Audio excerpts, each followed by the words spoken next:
최근에 정대철 헌정 회장에게 직접 전화를 걸었답니다. 그래서 이번 주에 전화드리고 찾아뵙겠습니다 라는 말을 했어요. 출마 결심을 내린 것 같다라는 건 정대철 회장의 개인적인 생각입니다만, 다음이요. 정대철 회장이 말하는 기류 변화라는 게 이겁니다. 지난 15일에는 형님 저 정치 못합니다 라고 말했대요, 한대행이. 그런데 불과 열흘 만에 형님 얼굴 좀 봅시다 라고 했다는 거예요. 그래서 지금 한대행의 모습을, 말의 변화를 보니까 마음이 바뀐 것 같다 이렇게 지금 얘기를 하고 있어요. 형님 얼굴 좀 봅시다. 왜 보자고 하느냐가 중요할 거 아닙니까, 설 변호사님? 네. 정대철 회장이 보니까 한덕수 대행과 개인적인 친분이 두텁더라고요. 보니까 정 회장이 그 한덕수 대행이 형이 있는데 한 대행이 형과 친구랍니다. 아주 막역한 친구 사이고, 또 한덕수 대행 본인과도 고교 선배, 대학 선배여서 그래서 이제 형님 하는 것 같은데, 네. 그러면서 좀 도움을 요청한 것 같아요. 어떻게 보십니까? 그러니까 저는 이 보도가 나온 것부터가 먼저 어떤 한덕수 권한대행 측에서의 어떤 정무적인 포석이 아닌가 싶습니다. 그러니까 정대철 회장이, 헌정 회장님이 뭐 정치를 굉장히 오랫동안 하신 분 아니겠습니까? 그러면 어떤 이런 보도가 나갔을 때는 정치적으로 어떠한 영향력이 있을 것이다 라는 거 충분히 아실 수 있는 분이거든요. 그런데도 불구하고 한덕수 권한대행에서 그 뒤에 어떤 이러한 보도에 대해서 사실 무근이다, 아니 그런 적 없다, 이런 부인하는 기사가 전혀 안 나왔어요.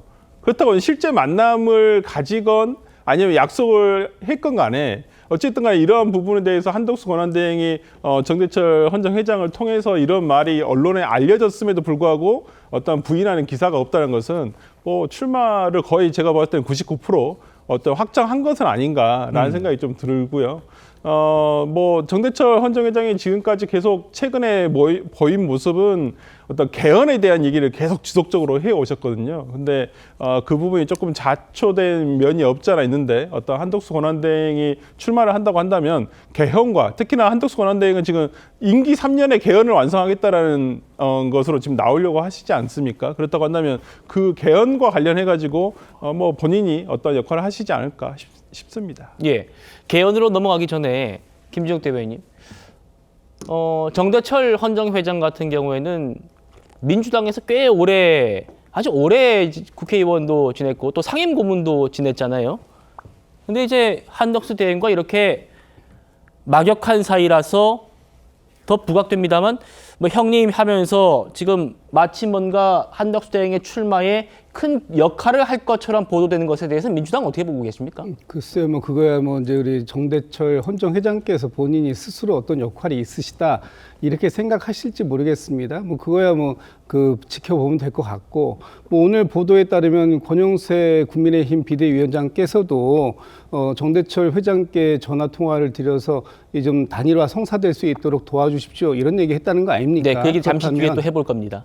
정대철 회장에게는 지금 어떤 그런 중재 능력이 저는 있는지 잘 모르겠습니다. 특히 이 한덕수 권한대행이 불과 열흘 만에 본인의 출마를 급 변심해서 정치를 할지 나 정치 못한다라고 얘기했다가 얼굴 좀 봅시다라고 얘기하는 것, 그 과정 속에서 그게 불과 열흘인데 어떤 누구인가에 의해서 이 결심의 동기가 생겼는지는 모르겠습니다만 그 동기가 다소 그렇게 순수해 보이지는 않는다라는 측면이 하나 있는 것이고, 정대철 헌정 회장께서 지금은 뭐 민주당에 적을 두고 계시지 않고 계시기 때문에 네. 어떤 역할을 하실지는 잘 모르겠습니다. 그리고 과거 민주당에서 당대표를 하셨던 우리 그 손학규 전 대표도 지금은 그렇군요. 한덕수 권한대행에 대한 출마를 하시게 된다면 돕겠다라는 의사 피력을 하신 걸 보면 아마도 정당에 소속되어 있던 것과 관계없이 지금 생각하시는 부분들은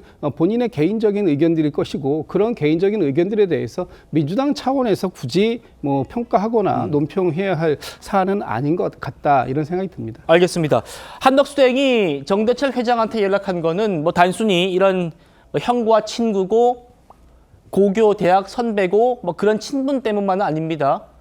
헌정회가 전직 국회의원들의 모임인데 우리 사 변호사님 말씀처럼 이 헌정회가요. 작년에 계엄 선포되기 전부터 개헌을 촉구해 왔습니다.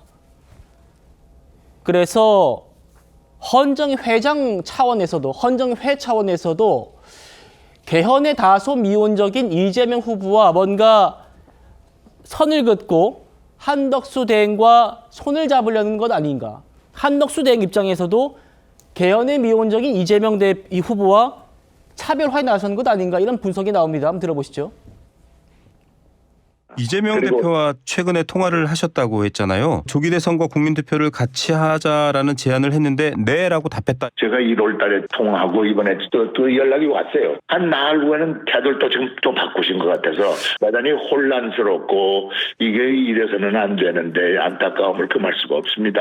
예, 이재명 대표가 최근에는 내란 종식이 먼저다. 개헌 얘기는 천천히 해야 된다. 약간 이렇게 입장을 밝혔잖아요. 지금은 내란이 지나갔죠. 내란이라고 보는 것은 이재명 대표 혼자뿐인 것 같은데요. 네네. 안 하시겠다는 뜻이죠. 이재명 후보 개헌 나중에 하겠다는 얘기는 안 하겠다는 거다. 지금 이렇게 헌정회 차원에서는 보고 있어요. 교수님, 그래서 한덕수 대행이 이 개헌을 고리로 헌정회가 전직 국회의원들의 모임이잖아요. 전직 국회의원들의 지원도 얻어내겠다라는 그런 구상 아닐까 싶어요. 어떻게 보십니까? 그래서 일단 그런 측면도 있고요. 제가 볼 때는 이재명 후보가 개헌에 대한 입장을 분명하게 밝히지 않았기 때문에 그런 부분들을 아마 정치적으로 압박하는 효과도 노릴 수가 있는데 최근에 보면 이재명 후보가 두 가지 정도의 개헌 로드맵을 얘기를 했거든요. 첫째는 뭐 이 추천 총리제로 하고 어쨌든 4년 중임제도 하고 거기다가 그 개헌에 대한 부분을 내년 지방선거라든가 아니면 적어도 차기 총선에 대해서는 어느 정도 국민적 합의를 얻어서 개헌을 하겠다고 하는 뭐 대략적인 어떤 개헌 로드맵을 밝혔기 때문에 실질적으로 그 의미가 크게 있어 보이지는 않는데 다만 저는 한덕수 대행이나 아니면 우리 그 국민의힘의 한동훈 대표 그 후보 같은 경우에도 지금 1년 또는 3기 정도의 임기를 단축한 그런 개헌을 얘기를 하고 있거든요. 근데 저는 아마 임기 단축 개헌을 하려면 실질적으로 무엇이 되냐면 만약 본인이 취임하고 난 다음에 개헌이 되지 않으면 현행 헌법에 따르면 5년 임기를 채우도록 돼 있거든요. 그렇기 때문에 저는 임기 단축 개헌을 주장하는 후보들은 적어도 그러면 3년 뒤에 이 개헌이 되지 않았을 경우에는 자진을 하야하는 일정도 사실은 개최를 하는 것이 맞는 거거든요. 그래서 만약에 한덕수 후보 대행이 사퇴를 해서 만약에 국회의원에 뭐 대통령 선거에 출마하게 되면 아마 개헌에 대한 부분들도 1년 임기 단축하는 개헌 또는 3년 임기 단축하는 개헌을 예견할 수 있는데 문제는 그렇게 된다면 개헌이 이루어지지 않았을 경우 예를 들어 뭐 2025년 6월 3일 이후에 2028년 6월 3일에까지 만약에 개헌이 이루어지지 않으면 본인이 하야하는 일정을 밝히라는 그런 어떤 공개적인 요구에 직면할 가능성이 높기 때문에 네. 아마 임기 단축을 개헌으로 한 이 부분들은 생각보다 그렇게 파괴력이 높지는 않을 수도 있다. 저는 이렇게 전망합니다.